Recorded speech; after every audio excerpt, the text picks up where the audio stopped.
सारासार विचार करा उठाउठी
हॅलो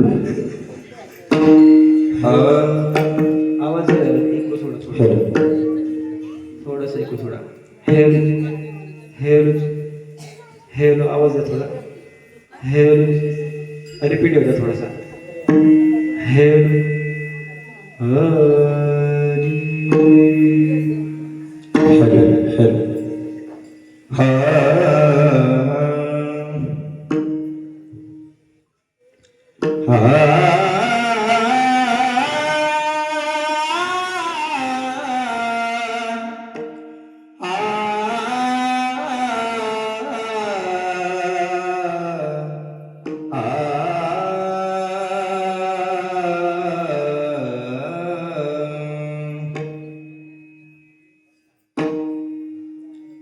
सारा सारे विचार करा मोठा मोठी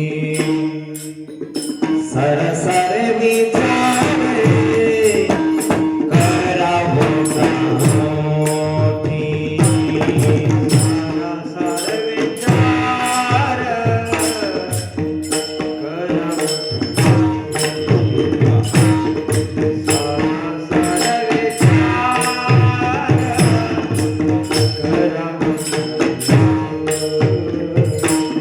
सारा सारे विचार करा मोठी सारा सारे विचार करा मोठी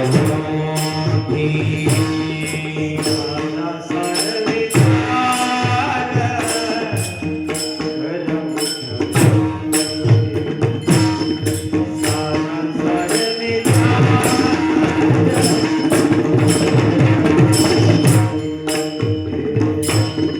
नाम दरात फिरे विठोबाचे नाम दरात फिरे विठोबाचे विठोबाचे तयाच्या चिंतने विरसिल सखा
सार विचार करा उठा उठी नामधरा कंठी विठोबाचे तयाच्या चिंतने निरसेल संकट तराल दुर्गट भव सिंधू जलबोनिया कुळी वाचे स्मरे राम धरी हाची नेम अहर्निशी तुका म्हणे कोटी कुळीते पुनीत भावे गाता गीत विठोबाचे तयाच्या चिंतने निरसेल संकट तराल दुर्गट भव सिंधू विठ्ठल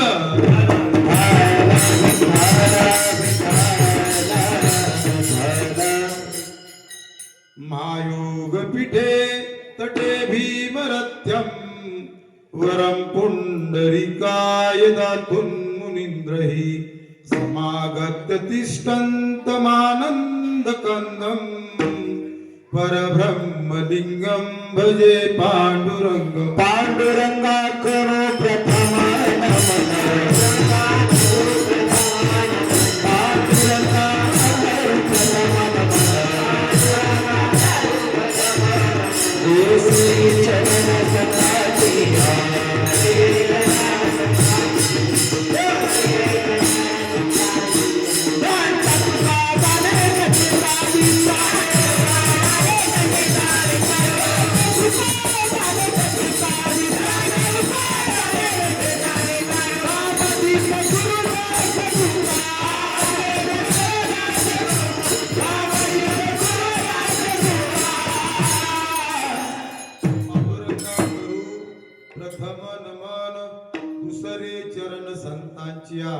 त्यांच्या कृपादाने कथेचा विस्तार बाबाजी सद्गुरु दास तुका नमो सद्गुरु तुकया ज्ञान दीपा नमो सद्गुरु सच्चिदानंद रूपा नमो सद्गुरु भक्त कल्याण मूर्ती नमो सद्गुरु भास्करा पूर्ण कीर्ती ओम नमो ज्ञानेश्वरा ज्ञानेश्वरा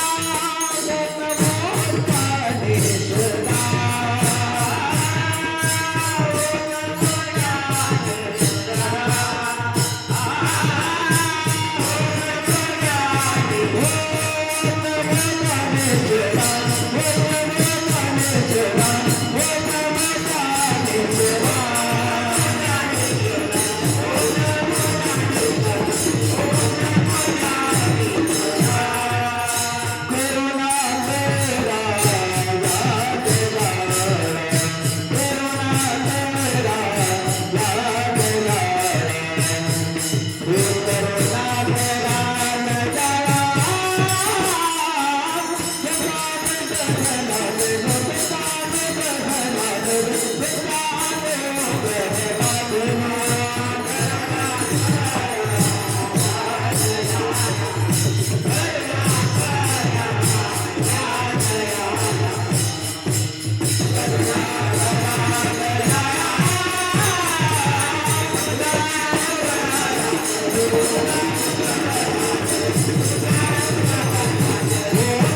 ओम नमो ज्ञानेश्वरा करुणाकरा दयाळा तुमचा अनुग्रह लादलो पावन झालो चराचरी मस्तक हे पायावरी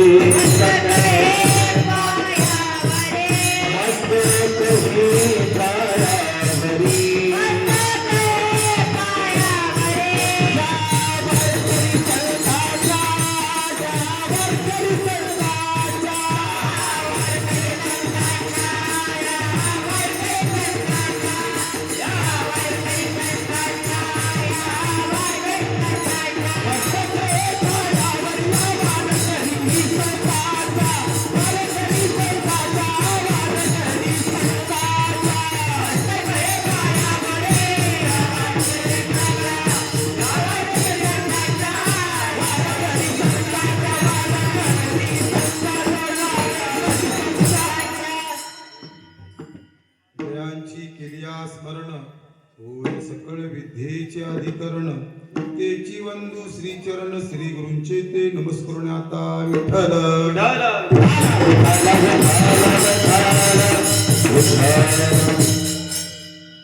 सारा सार विचार करा उठा उठी नाम धरा कंठी विठोबाचे तयाच्या चिंतने निरसेल संकट तराल दुर्गट भव सिंधू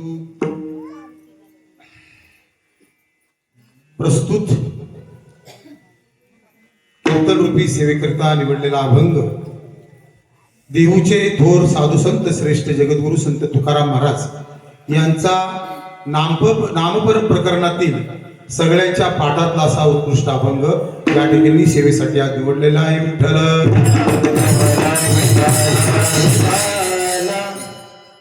या अभंगाच्या माध्यमातून तुकाराम महाराज तुम्हा आम्हा सर्व जीवांना या ठिकाणी उपदेश देखील करतात तसा हा नामपर आणि उपदेशपर असा दोन्हीचा अभंग असा आहे तेव्हा सांगायचं तात्पर्य की बाबा रे काय करा तुम्ही आज बहुतेक करून फक्त नाम घ्या सारासार विचार करा काय करा सारासार विचार करा आणि काय सांगितले की तुम्ही वाईट विचार मागे ढकला चांगले विचार अंमलात आणा आणि काय करा भगवंताचं नाम करा नाम घ्या पुढे सांगतात तयाच्या चिंतने निरसेल संकट तराल दुर्गट भव सिंधू तुम्ही त्या भगवान परमात्म्याचं नामचिंतन केलं तर सगळी संकट नाहीशी होतील.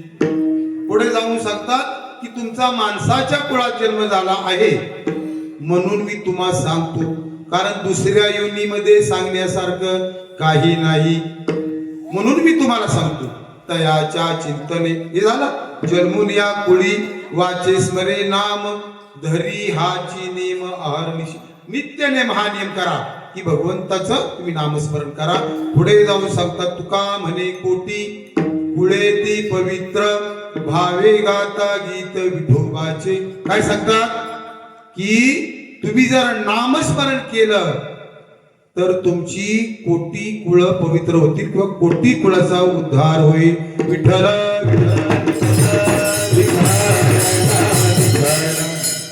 आज या ठिकाणी थोडा परिहार द्यायचा असा की आज श्री गुरुदत्त सामाजिक विकास सेवा संस्था, मला वाटते ही संस्था रजिस्टर केलेली आहे. ही संस्था रजिस्टर केलेली मला माहिती होतं, तरी पण मी बघितलंय ते.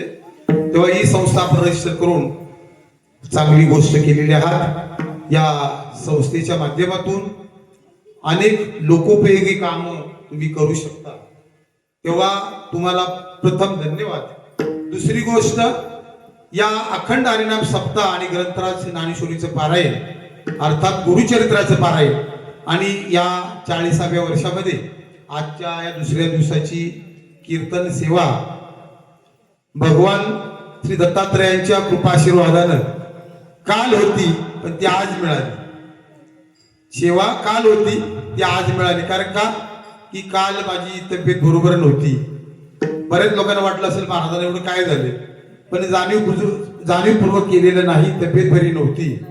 आणि तरी पण बघा की माझं नशीब चांगलं मी समजतो, कारण या धर्ममंडपामध्ये मला भगवंताची सेवा करण्याचा हा योग तुम्हा सर्वांच्या कृपाशीर्वादानं आणि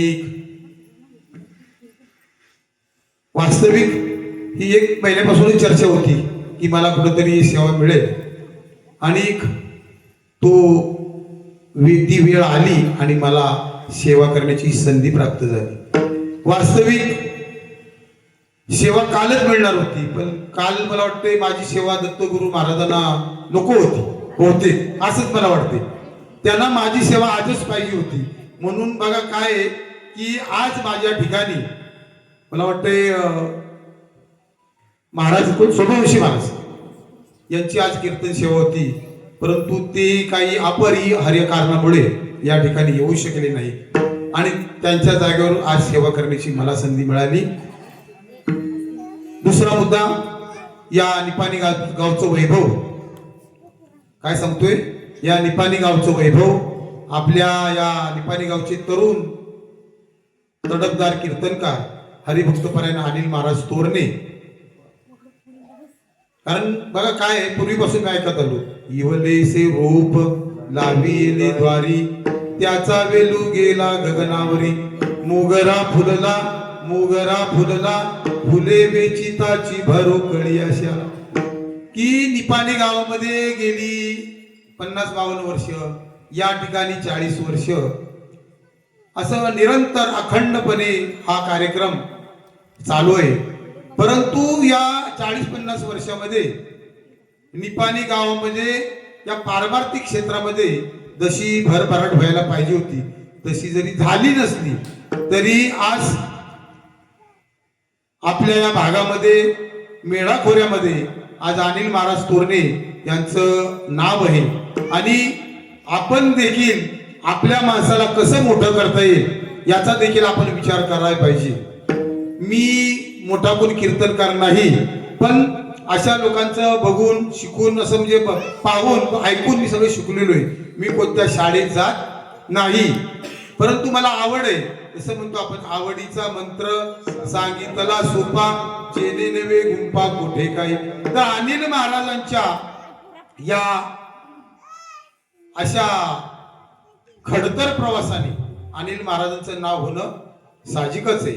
अनिल महाराज आज विश्वंभर बाबा वारकरी शिक्षण संस्था गांजे बेडा या ठिकाणी शिक्षण घेतात. मला सुद्धा आनंद वाटतो. ही चिमुकली सगळी वारकरी मंडळी मन भरून येतं की लहानपणापासून हे संस्कार जर मुलांवरती लागले तर नक्कीच आपल्या या गावाची, आपल्या भारत देशाची पिढी चांगली झाल्याशिवाय राहणार नाही.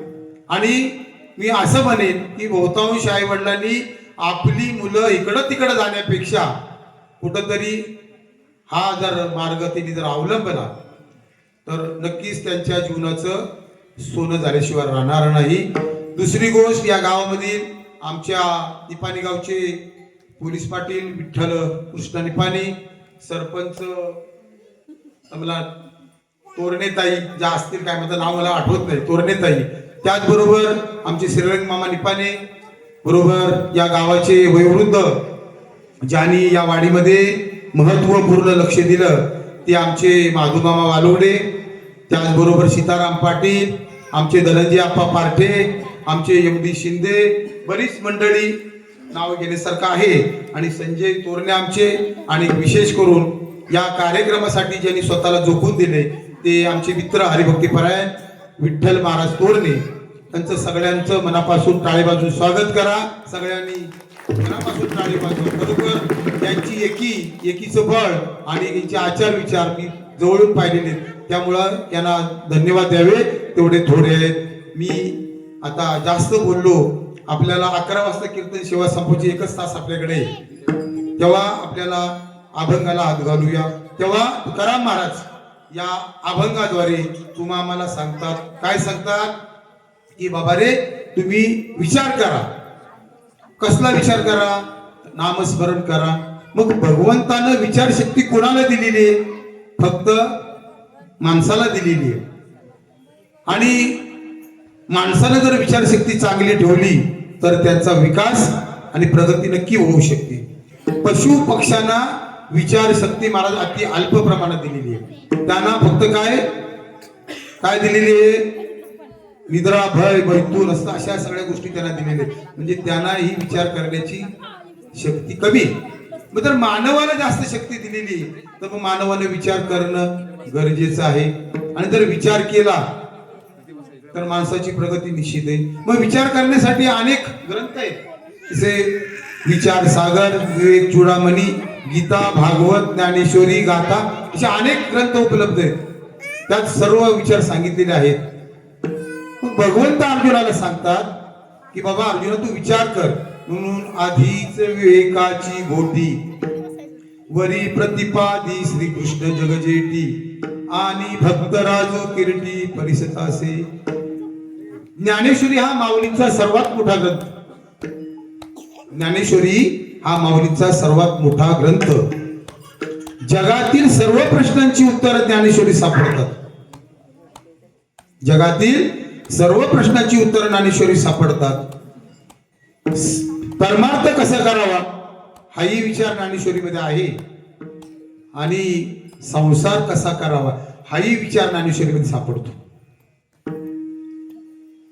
मग माणसानं काय केलं पाहिजे की आज माऊली ज्ञानोबराय सांगतात या ठिकाणी की बाबा रे तुम्ही विचार करा. मग ज्ञानेश्वरी हा ग्रंथ म्हणजे विवेक तरुचे उद्यान आहे. आता अवधारा कथा घन जे सकळ कौतुका जन्मस्थान की अभिनव उद्यान विवेक तरुंचे. जसं एखाद्या बागेमध्ये झाडे वेली असतात त्याचप्रमाणे ज्ञानेश्वरी ग्रंथात अनेक प्रकारचे विचार सांगितलेले आहेत. मग ज्ञानोबराय म्हणतात जे विचार करतात त्यांना संत म्हणावे.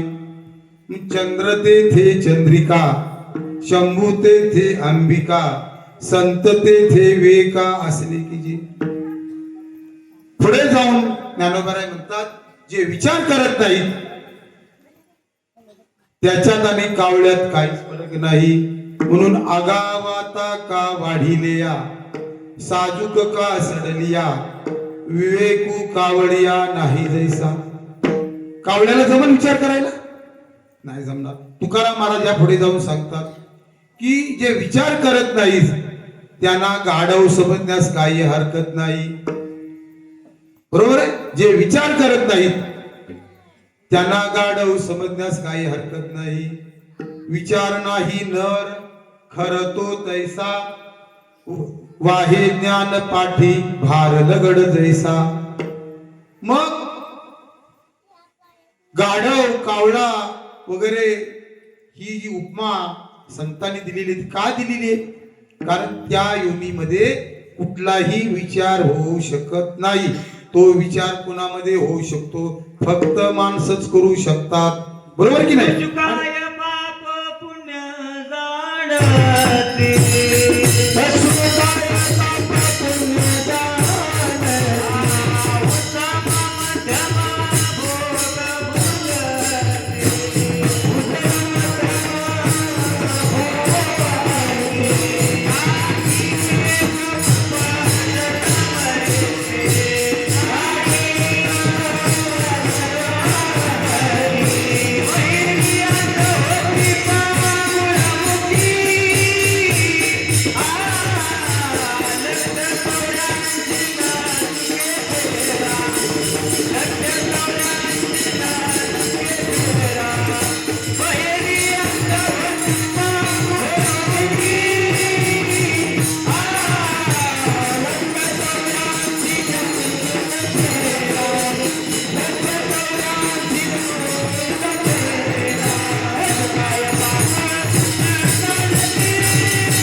लक्ष योनी पार करून हा मनुष्य देह प्राप्त झालाय.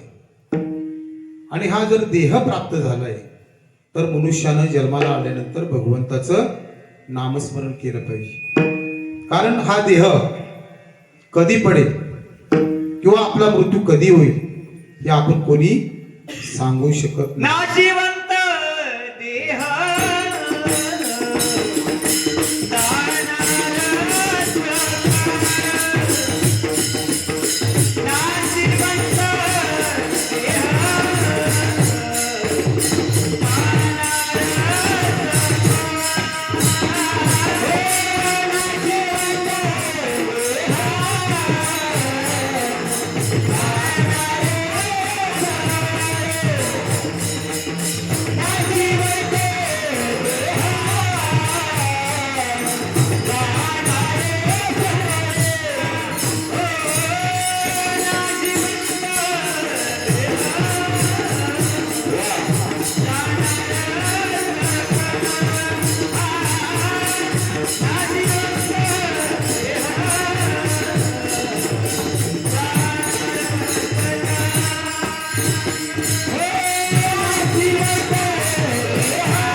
जाणार सकळ आयुष्य खातो काळ सावधान. हा फुगा कधी फुटेल हा कुणालाच कळत नाही. तुम्ही म्हणाल काल मी त्यांच्याकडे गेलो होतो, काल मी त्यांच्याकडे गेलो होतो, अहो माझ्याशी चांगले बोलले आणि आज कसं काय हे का झालं. दुसरा म्हणतो अहो मी सकाळीच त्यांच्या घरून आलो, चांगले बोलले, चहा पिऊन आलो आणि असं कसं काय झालं. तेव्हा या देहाचा भरोसा नाही. आणि मग देहाचा जर भरोसा नाही तर मग नामस्मरण कधी करणार. तुम्ही म्हणाल आम्हाला अजून टाइम आहे, मी रिटायर झालो की एकदा मी नामस्मरण करेन. पण रिटायर झाल्यानंतर नातवंड सांभाळणार कोण, भाजी आणणार कोण, दळण आणणार कोण, अशा गोष्टी मागे लागतात. कारण ह्या गोष्टी जीवनामध्ये फार अवघड आहेत. तुम्ही म्हणाल नंतर मी शेवटी रिटायर झाल्यावर नामस्मरण करेन, तर ते तुमच्या बरोबर जमणार. आयुष्य जाते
आहे पहाट, आयुष्य जात आहे पहा, काळ जपतसे महा, सोयीताचा घोरवा ध्यानी राहा श्रीहरीच्या.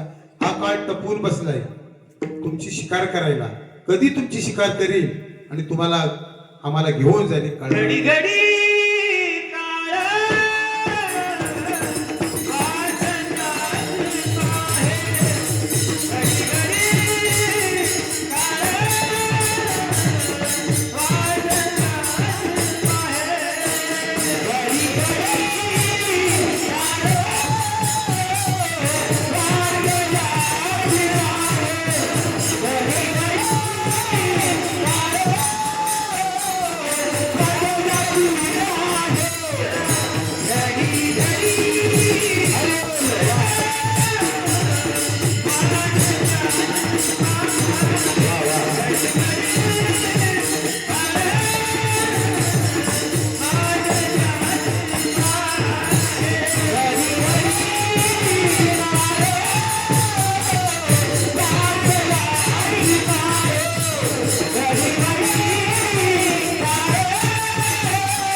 असंच आपण जर साथ दिली, मला वाटते आपल्याला 15-20 मिनिटात आपलं कीर्तन संपेल. काय हरकत नाही.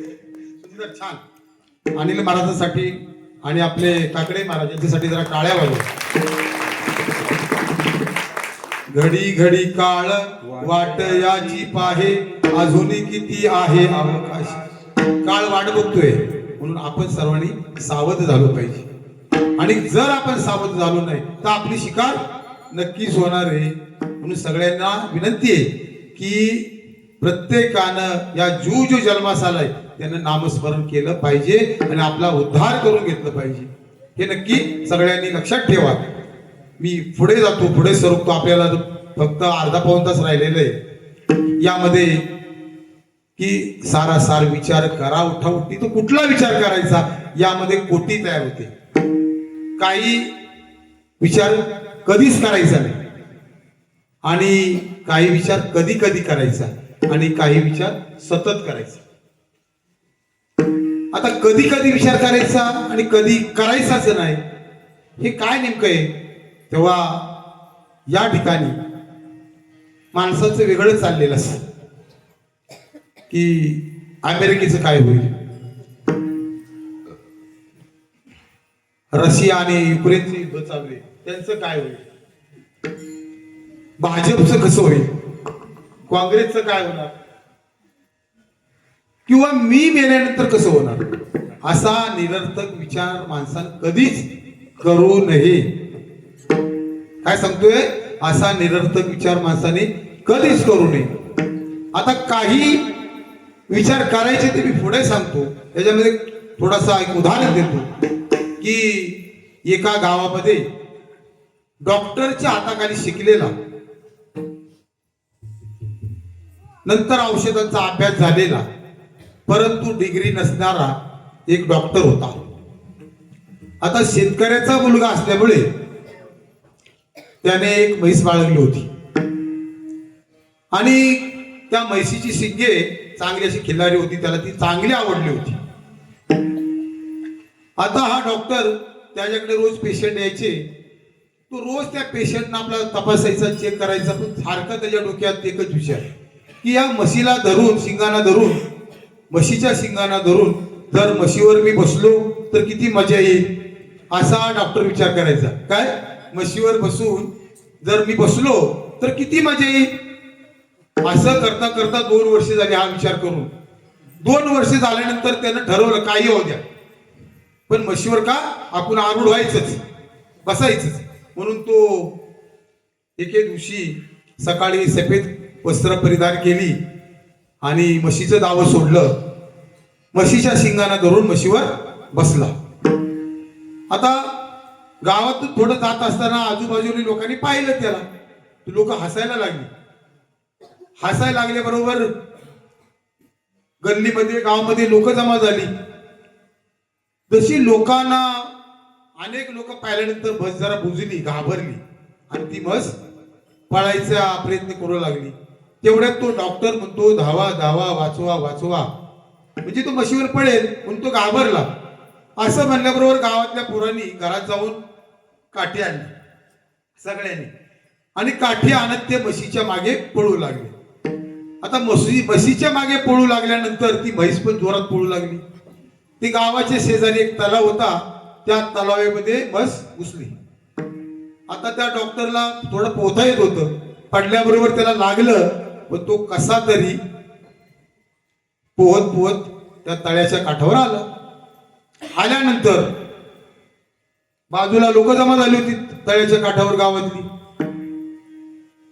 तिथली लोक म्हणा लागली, काय हो डॉक्टर, तुम्हाला हे सगळं काढायला पाहिजे होतं. त्यात एक सरपंच होता. तो बोला, डॉक्टर साहेब व आमच्या लोकांचं सोडा, एखाद्या वेळेला आम्ही असं कृत्य केलं असतं ते चाललं पण असतं, पण तुम्ही तर डॉक्टर आहात, तुम्ही ही गोष्ट विचार करून करायला हवी होती. डॉक्टर साहेब बोलले, अहो 2 वर्ष झाला हाच विचार करतो. असा निरर्थक विचार करून काय फायदा आहे. तुकाराम महाराज काय बोलतात, यामुळे वेळही वाया जाते आणि फजिती होते. काय होते, वेळही वाया जाते आणि फजिती होते. की तुका म्हणे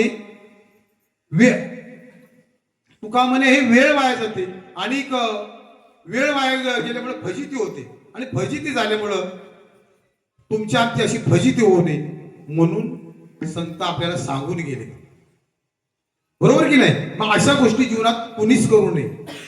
पुढे जाऊन सांगतात की काही गोष्टीचा विचार कधी कधी करावा. काही गोष्टीचा विचार कधी कधी करावा की मी कुठून आलोय, मला कुठे जायचे, माझा देश कोणता, माझा काळ कोणता आहे, माझा खर्च किती, माझं उत्पन्न किती, ह्याचा सुद्धा माणसाला विचार करायला हवा. नाहीतर एखादा बाहेरून आलेला माणूस आपल्या इथे येऊन जर दादागिरी केली तर मारच खावा लागेल. म्हणून वयाच्या प्रबोधे विचार ज्या नाही, समान तो देही बाळकाशी. माणसाला सतत विचार करायला पाहिजे या गोष्टीचा.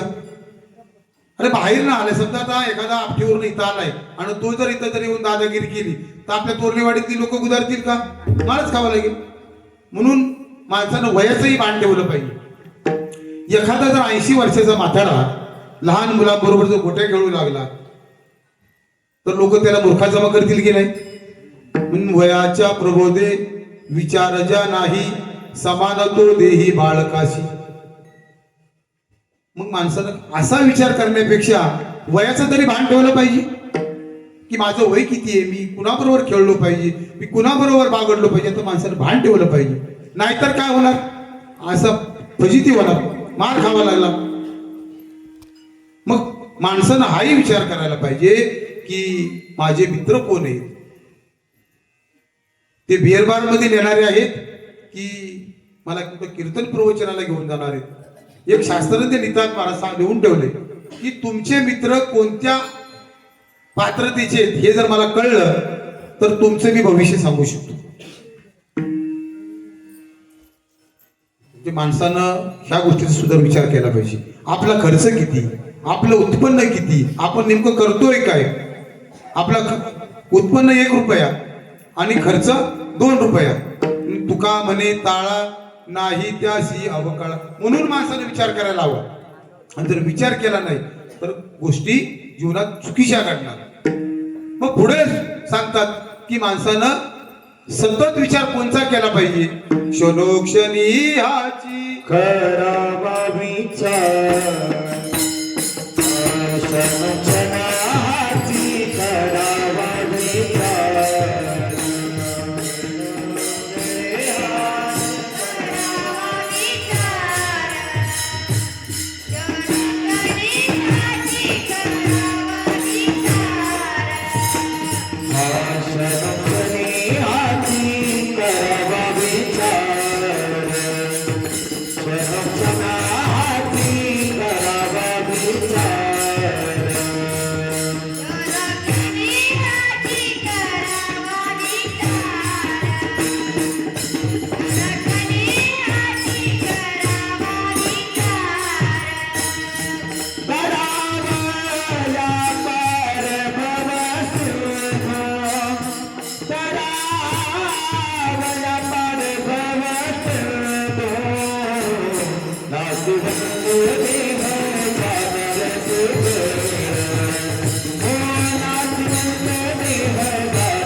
करावा विचार, करावया पार भवशुद्ध. असा माणसानं विचार केला पाहिजे.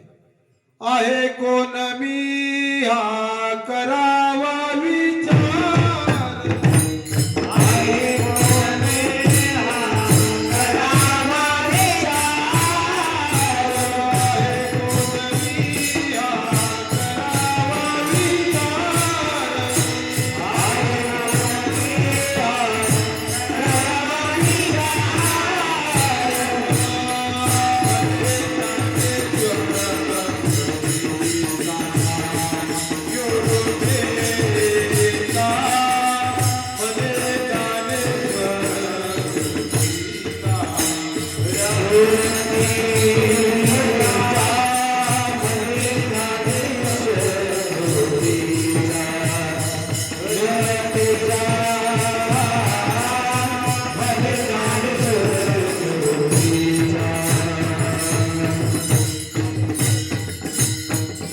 आहे कोण मी हा करावा विचार म्हणे ज्ञानेश्वर निवृत्ती. म्हणून माणसानं आपल्या जीवनामध्ये भगवंताचं नाम स्मरण केलं पाहिजे. तुम्ही काम करताना सुद्धा म्हणा ना, काम करताना, जेवण करताना, झाडू मारताना, शेती लागवड करताना भगवंताचं नाम तोंडाने घ्यायचे, हातात तोंड घ्यायचे. कामामध्ये काम काही म्हणा राम राम, जाईल भवश्रम होईल दुःखाचे. म्हणून माणसाने विचार करणं गरजेचे आहे. आणि जर विचार केला नाही तर परिस्थिती वाईट निर्माण होईल भविष्यात. म्हणून संत तुकाराम महाराज प्रस्तुत अभंगाच्या प्रथम चरणात सांगतात, सारासार विचार करा मोठा मोठी.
सारासार विचार करा उठा उठी, नाम धरा कंठी विठोबाचे.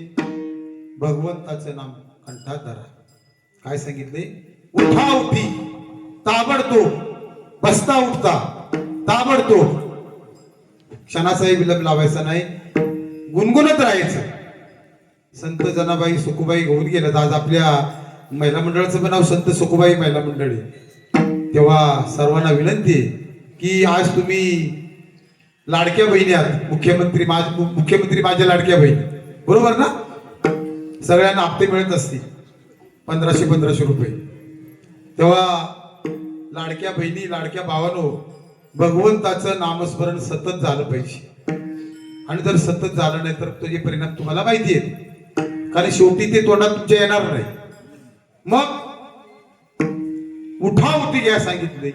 वाईट विचार पुढे ढकला, चांगले विचार आत्मसात करा आणि ताबडतोब भगवंताचं नामस्मरण करा. पण आम्ही म्हणतो, तुकाराम महाराजांना म्हणतो की महाराज, अहो आमच्या विचाराची पातळी ही खालच्या प्रकारची आहे. तुम्ही विचार करून आम्हाला सांगा आम्ही काय केलं पाहिजे. मग तुकाराम महाराज काय सांगतात? नाम धरा कंठी.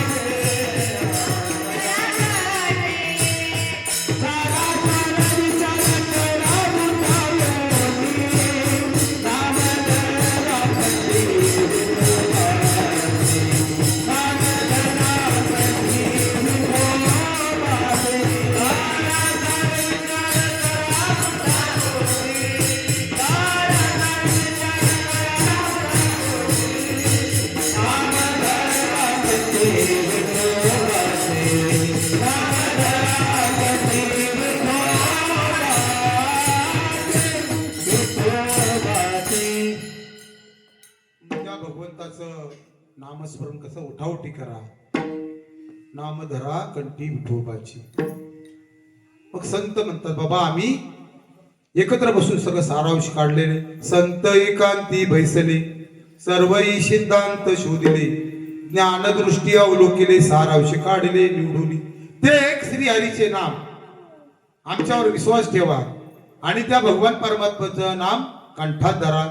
यामध्ये कोटी तयार होते, यामध्ये कोटी तयार होते. काय की आसारात आसार काय आहे? संसार आहे. त्रिगुण असार निर्गुण सार, सारासार विचार हरिपाठ. या संसारात नाटक चित्रपट तमाशा हा आसारात आसार आहे. आता आसारात सार काय आहे? आसारात 6 गोष्टी आहेत. आसारे दुर्ग संसारे, षडपदी मुक्त दायिनी, विष्णू एकादशी गीता, तुलसी विप्रधे नवा. गरुड पुराणात सांगितलेले की या ठिकाणी जे 6 महत्वाचे प्रश्न सांगितलेले आहेत त्याच्यामध्ये की विष्णूची भक्ती किंवा सेवा, त्यानंतर एकादशी व्रत, त्याच्यानंतर गायीची सेवा, ब्राह्मणाची सेवा, तुळशीची सेवा आणि गीतेचं तत्वज्ञान, असे 6 मुद्दे आहेत त्याच्यामध्ये. पुढे सारात आसार. सारात आसार काय आहे? सारात आसार 2 गोष्टी आहेत. सर्व संतांनी सर्व संसार ब्रह्मरूप केला. त्या 2 वस्तू टाकल्या. कुठल्या? अहम आणि ममता. मी आणि माझे टाकले की सर्व संसार ब्रह्मरूप होतो. मग आवडतीये फळी असारे साधी आटोळी, त्यासाठी अवघडी फळाते कोणी. ही गोष्ट तुम्हाला लक्षात येईल. आपल्या इकडे आंबे फणस भरपूर प्रमाणात असतात. आता ज्या वेळेला आंब्याचं पीक असतं, फणसाचं पीक असतं, त्यावेळेला आपण आवडीने ते खातो. पण ते खात असताना आंब्याची आतली कोय किंवा बी आपण टाकून देतो. आंब्याची वरची साल आपण टाकून देतो. आपण खातो काय?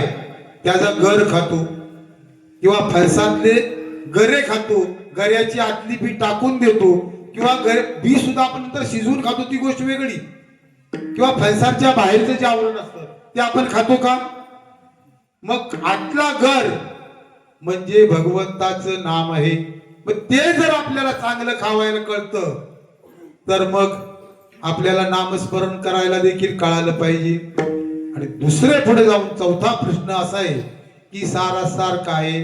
सारात सार भगवंताचं नाम आणि भगवंत आहे.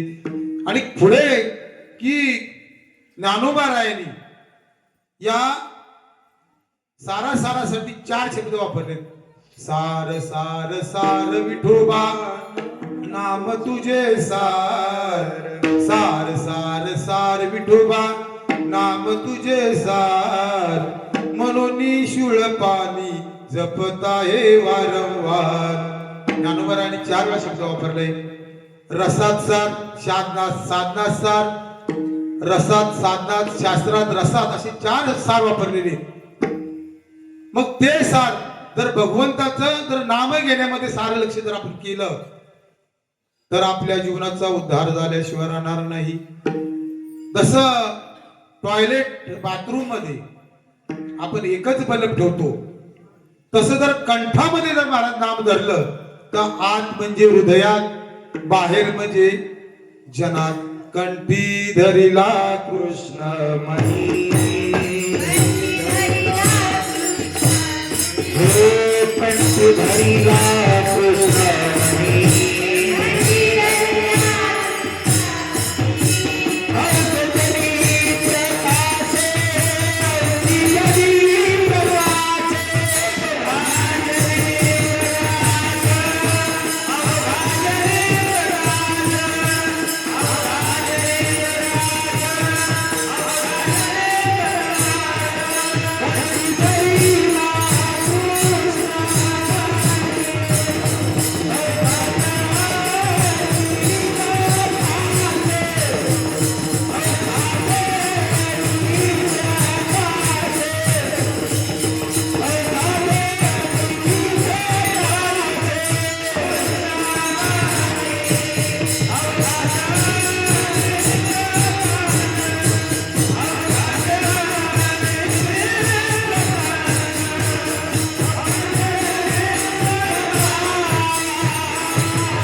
जर भगवंताचं नाम तुम्ही मनापासून जर घेतलं तर निश्चितच भगवान परमात्मा तुम्हाला भेट दिल्याशिवाय राहणार नाही, बरोबर की नाही?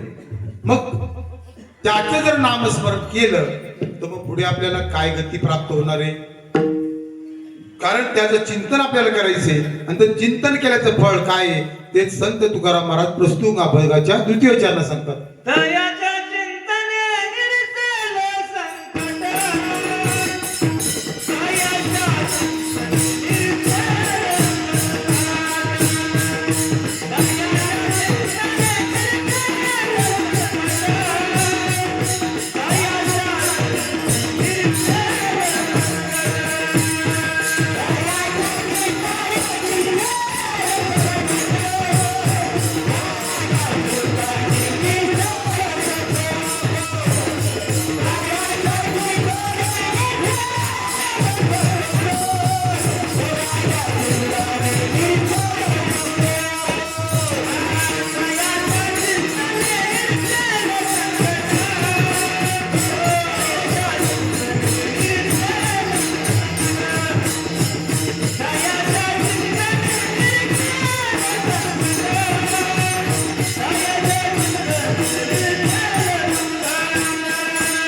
दयाच्या चिंतने निरसेल संकट तराल दुर्घट भवसिंधू, की भगवंताचं जर असं नाम चिंतन केलं तर दुर्घट असा जी संकट असतील ती निघून जातील. आणि या नामस्मरणाचा जो काय फायदा आहे किंवा नामस्मरण केल्यानं काय आपल्याला मिळतं किंवा काय फायदा होतो हे मला उदाहरण दिल्यानंतर कळेल. की एका गावात 2 भाऊ होते, श्रीमंत होते दोघे, आणि त्याच्यामध्ये मोठा भाऊ भगवंताचं नामस्मरण करणारा, देवाला जाणणारा, भजणारा होता, आणि लहान धाकटा भाऊ होता तो देवाचं नाव पण घेत नव्हता, देवाचं तोंड पण कधी पाहत नव्हता. पण जो मोठा भाऊ होता तो देवाला मानणारा होता. तो त्याला सवय होती की गावात कोण साधू महात्मा आला की त्यांना घरी घेऊन जायचं, जेवण भोजन द्यायचं आणि तृप्त करून त्यांना पाठवायचं, असा त्यांचा नित्यनेम असायचा. असाच एके दिवशी त्यांच्या गावामध्ये साधू महात्मा आले आणि आल्यानंतर तो त्याच्या नित्यनेमाप्रमाणे तू गेला त्यांच्याकडे, म्हणजे महाराज आज तुम्ही आमच्याकडे जेवायला या. म्हणलं ठीक आहे. परंतु त्या मोठ्या भावानं त्या महात्म्यानं सांगितलं, बाबा रे तुम्हाला मी माझ्या घरी बोलवतोय, पण माझा धाकटा भाऊ जरा नास्तिक आहे, तुम्ही आल्यानंतर तो काय बडबड करेल तर ते काय तुम्ही मनावर घेऊ नका. म्हणलं एवढंच आहे ना. म्हणलं ठीक आहे. पण त्या साधू महात्म्याने एक अट घातली की बाबा मला घरी तुम्ही जेवायला नेणार आहात ना, मी यायला तयार आहे, पण मी असाच येणार नाही, मला बँडबाजा वाजवून घरी न्या तुम्ही वाजत गाजत. तो भाऊ म्हणला ठीक आहे, काय हरकत नाही.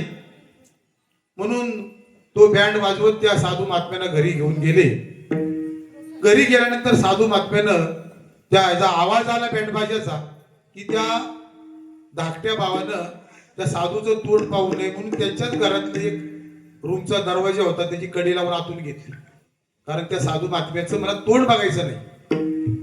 आणि आतून कडी लावल्यानंतर हे साधू महात्मा जेव्हा घरी गेला तेव्हा त्यांनी त्याच दरवाजाची बाहेरून कडी लावली. आणि साधू महात्मे महाराज जेवले, तृप्त झाले आणि जेवण झाल्यानंतर परत त्यांना त्या बँड वाजून परत ज्या ठिकाणी होते त्या ठिकाणी त्यांना पाठवण्याची त्यांची तयारी चालू झाली. आणि जाताना त्याने मोठ्या भावाला त्यांचे सांगितलं की बाबा रे तुम्ही चला पुढे, मी मागून येतो. ते बँड ताशा वाजवत तसेच पुढे निघून गेले.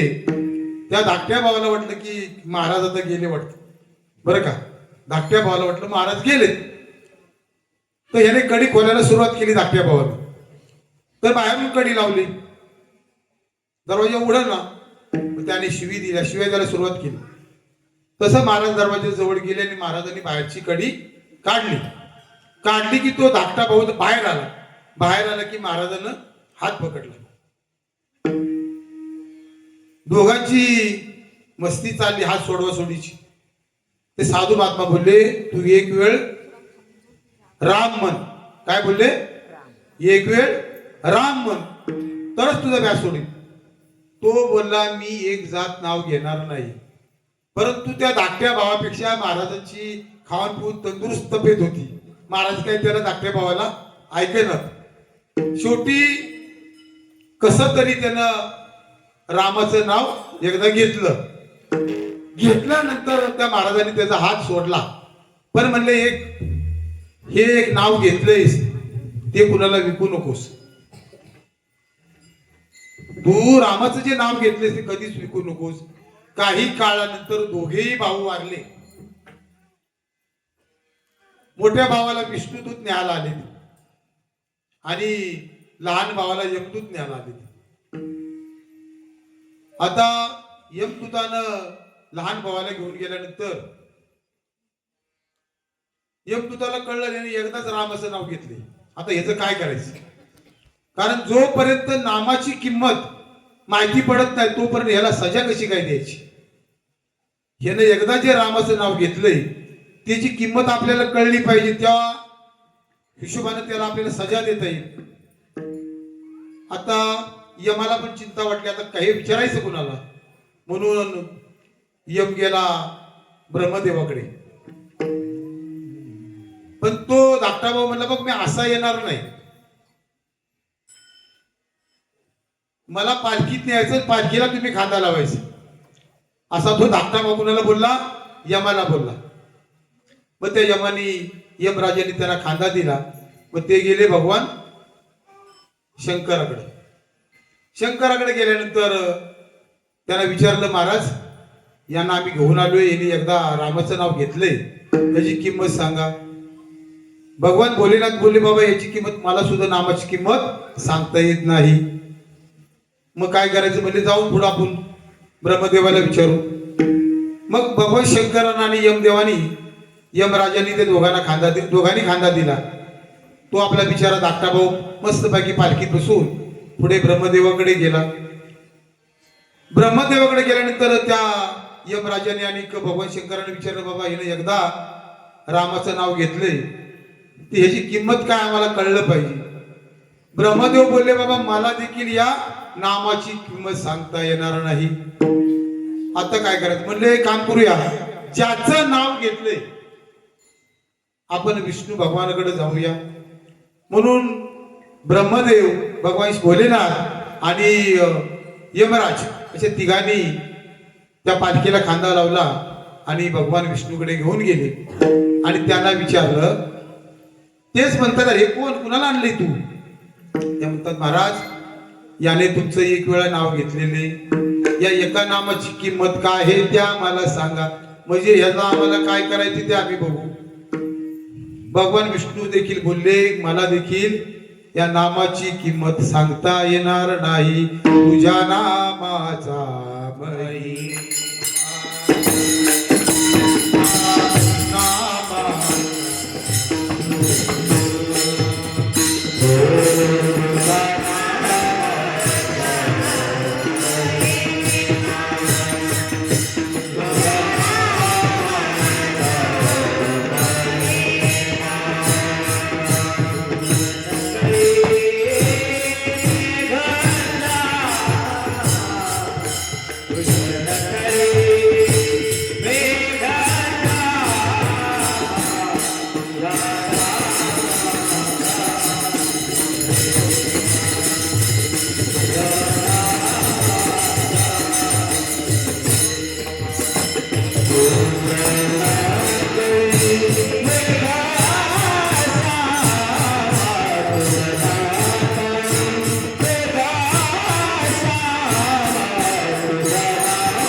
तेव्हा आता तुम्हाला जे उदाहरण दृष्टांत दिला की एकदा राम म्हणून म्हटला त्याची तो देवांच्या जाऊन मांडीवर बसला असं या नामाचं महत्व आहे. म्हणून तुम्ही आम्ही सर्वांनी भगवान परमात्म्याचं नामस्मरण करून आपण आपला उद्धार करून घेतला पाहिजे. आपली आपण करा सोडवन संसार बंधन थोडा वेगी थोडा वेग जाऊन थोडा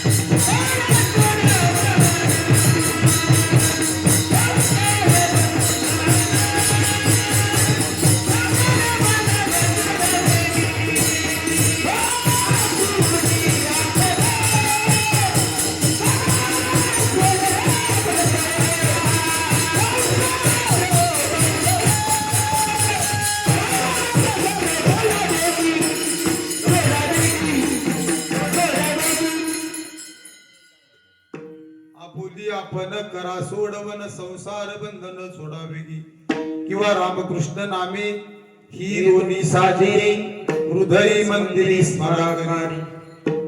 भगवंताचं नामस्मरण मनापासून करा, हृदयात साठविला हरी जी हृदय मंदिरी. बघा बऱ्याच गोष्टी अशा आहेत की आपण ते शिकलो पाहिजे, मनापासून केलं पाहिजे. जर मनापासून केलं तर जो मज होईल अनन्य शरण त्याचे निवारी मी जन्म मरण या लागी शरणागतू शरण बिची कू.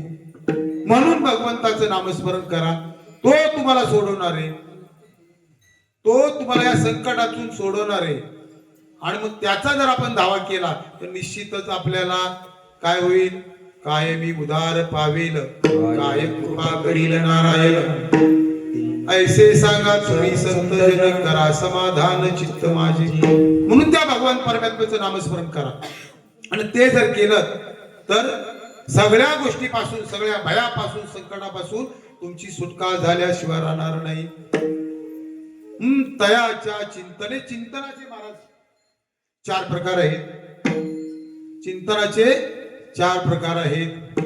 एक विषय चिंतन, व्यर्थ चिंतन, परदोष चिंतन आणि भगवत चिंतन, असे 4 प्रकार आहेत चिंतनाचे. नको त्या गोष्टीचं चिंतन करणं याला व्यर्थ चिंतन म्हणतात. दुसरं विषय चिंतन, मला हे मिळालं नाही, मला ते मिळालं नाही,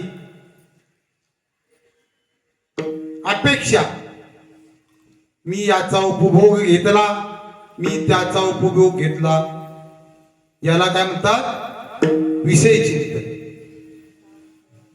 पुढे परदो चिंतन, हा तसा तो तसा, दुसऱ्याचे गुणदोष पाहणे, कुचिष्टा करणे, दुसऱ्याची कुचिष्टा करणे, त्याच्या मागोरी त्याची निंदा करणे. पारमार्थिक माणसानं अशा गोष्टी जीवनात कधीच करू नयेत. कारण तो समोरच्याकडे एक बोट दाखवतो आणि आपल्याकडे ते किती बोट होतात? 3 बोट होतात. समोरचा एकपट मूर्ख तर आपण तिप्पट मूर्ख ठरतो. म्हणून पारमार्थिक माणसानं कधी दुसऱ्याचे गुणदोष पाहू नयेत. चौथा मुद्दा भगवत चिंतन. नेहमी नामाचे, संतांचे आणि ग्रंथांचे चिंतन करणे यास भगवत चिंतन म्हणतात. मग भगवत चिंतन किंवा हे चिंतनाचे आपण फायदे सांगितले. नको त्या गोष्टीचं करणं व्यर्थ, अभिलाषेचं आहे ते आपल्याला सांगितले विषय, आणि परदो चिंतन तर आता सांगितलं. मग आपल्याला भगवत चिंतन केल्याने काय होतं की नामाच्या चिंतने 12 वाटा पडती.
शरीरामध्ये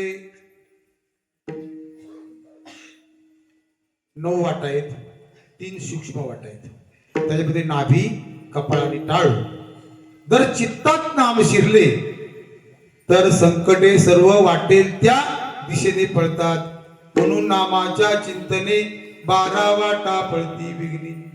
जर तुम्ही मनापासून त्या भगवान परमात्म्याचं नामस्मरण केलं आणि जर ते नाम तुम्ही मनापासून गायलं किंवा म्हटलं तर संकट तुमच्याकडे थांबणार नाहीत. ती जिकडे रस्ता दिसेल तिकडे ती पळून जातील, तुम्हाला त्याचा त्रास होणार नाही. अहो, नामस्मरणामुळे अनेक चांगले रस्ते आपल्याला प्राप्त होतात, आपली संकट नाहीशी होतात. ज्या ब्रह्मदेवाला या स्वतःच्या सामर्थ्यानं हा भवसागर पार करता आला नाही, तो नामस्मरणाने पार करता येतो. करावा विचार तो हा दृढ संसार, ब्रह्मादिका पार दुलंगवे सामर्थ्य. एवढी नामाची किंमत आहे. पण श्रोते लोक म्हणतात की महाराज तुम्ही आम्हाला हे काय सांगता? ते संत तुकाराम महाराज अभंगाच्या तृतीयाच्या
धरी हाची नेम अहर्निशी.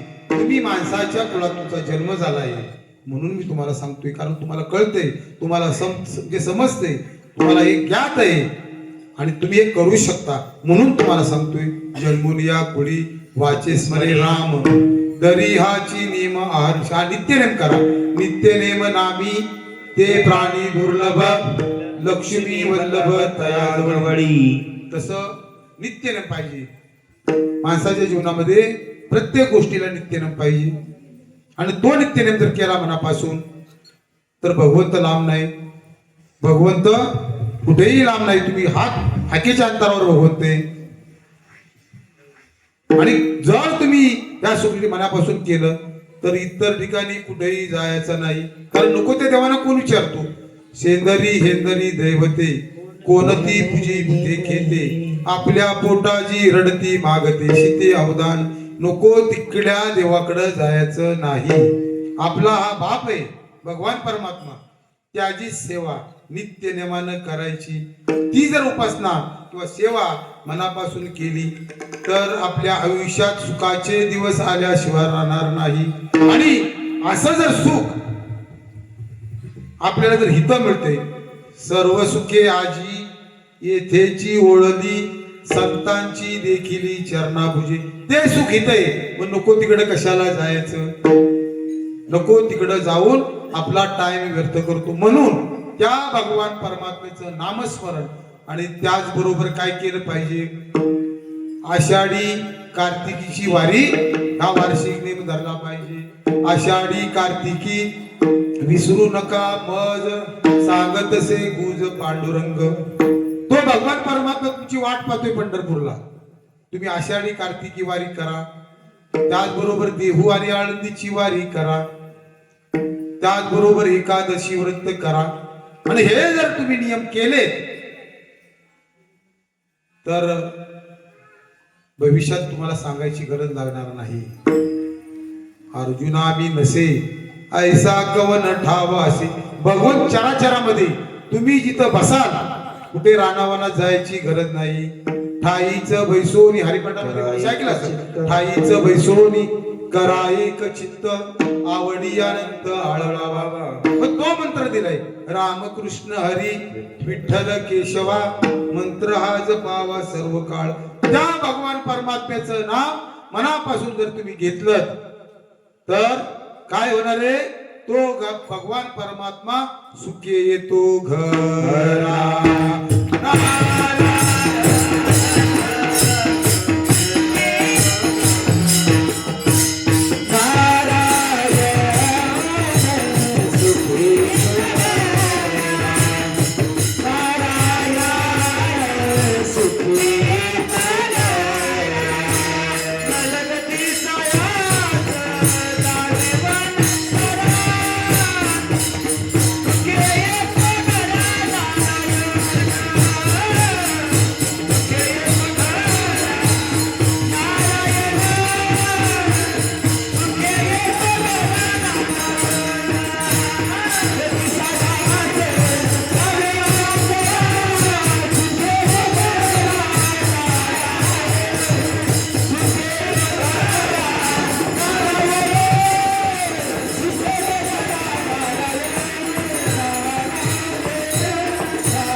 नारायण नलगती सायास जावे वनंतरा. सुखे येतो घरा नारायण. काहीच इथंच बसायचं. रानावनात कुठं तुम्हाला कुटी बांधायची गरज नाही. पूर्वी ऋषी मुनींनी तपश्चर्या केली तशी आपल्याला करायची नाही. आपल्याला सोपा मंत्र दिलाय. सोपा मंत्र म्हणा रामकृष्ण हरी. आम्ही रामकृष्ण हरी मंत्र कुठं आपल्या घरीच बसा, ध्यानस्थ बसा, एका जागेवर बसा ठाईचं बैसोनी. आणि ते जर मनापासून केलं तर वाल्या कोल्याचा वाल्मिकी झाला. तर मग आपला का होणार नाही. आपल्याला देव का भेटणार नाही. सहज भेटेल. पण कसं भगवंताचं नाम गायलं पाहिजे ते संत तुकाराम महाराज अभंगाच्या शेवटच्या चरणात सांगतात. तुका म्हणे कोठे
तुका म्हणे कोटी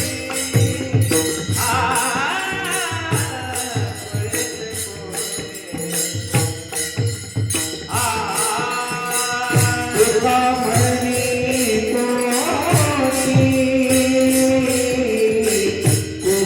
कोणी देव मिळाला.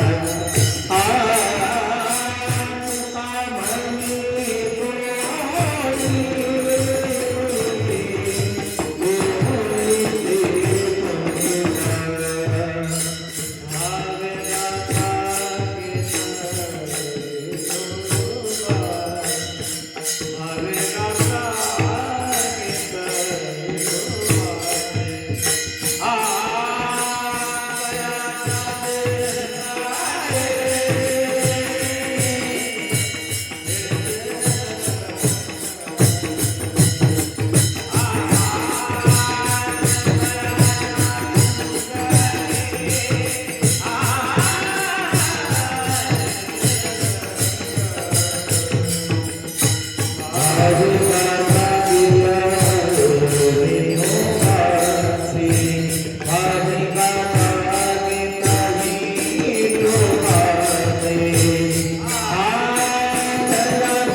तुका म्हणे कोटी पुढे ते पुनीत भावे गाता गीत विठोबाचे. ह्याच्यामध्ये तुकाराम महाराज सांगतात, तुकाराम महाराजांना लोक प्रश्न विचारतात की महाराज तुम्ही आम्हाला हे सांगताय याच्यामुळे आमचा काय फायदा आहे, किंवा जो नामस्मरण करतो त्याचा एकट्याचा फायदा आहे की बाकीच्या कुणाचा पण फायदा आहे. तेव्हा तुकाराम महाराज या अभंगाद्वारे सांगतात की नामधारकाची कोटी कुळ पवित्र होती, असं या नामाचा महिमा आहे. तुझ्या नामाचा महिमा तुझं न कळे मी गशम, असा हा नामाचा महिमा आहे. तेव्हा नामधारकाची आता मी नाव घेतो तर माझी कोटी कुळ पवित्र होती, तसं जो नाम भगवंताचं घेणार आहे त्याची कोटी कुळ पवित्र होती. आणि जर पवित्र झाली तर ह्याच्यापेक्षा तुम्हाला काय पाहिजे, काहीच नको. कारण कुळामध्ये एक वैष्णव जन्माला आला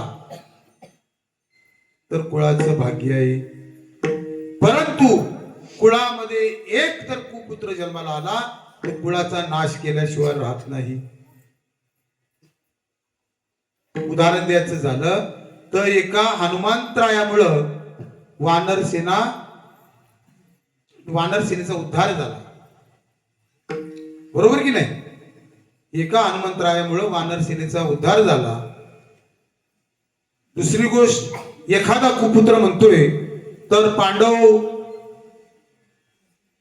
पांडवापैकी जो कौरव होता, 101 कौरव होते, त्याच्यापैकी जो दुर्योधन, या एका दुर्योधनामुळं अख्खं कुळ नेस्तनाभूत झालं, त्या कुळाचा नाश झाला.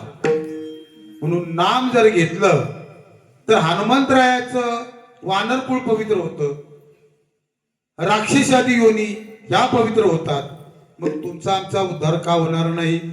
म्हणून आपण सर्वांनी त्या भगवान परमात्म्याचं नामस्मरण केलं पाहिजे. आणि आजपासून आपला हा नित्य नियम सर्वांनी लक्षात ठेवा. ज्ञानेश्वर माऊली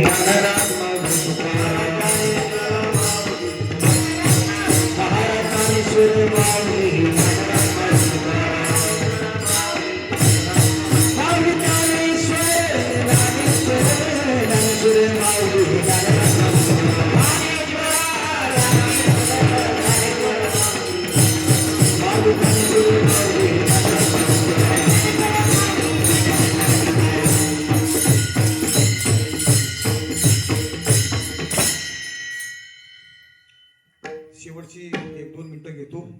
पुन्हा आपण मला जी संधी प्राप्त करून दिलीत त्याबद्दल पुनश्च तुमचं सर्वांचं मनापासून धन्यवाद, साष्टांग दंडवत तुम्हा सर्वांना. आणि असाच दयालोभ माझ्यावर कायम राहील हीच मी भगवान दत्तात्रयाच्या चरणी प्रार्थना करतो. आणि सेवेला या ठिकाणी मी पूर्ण विराम देतो. जय विठ्ठल जय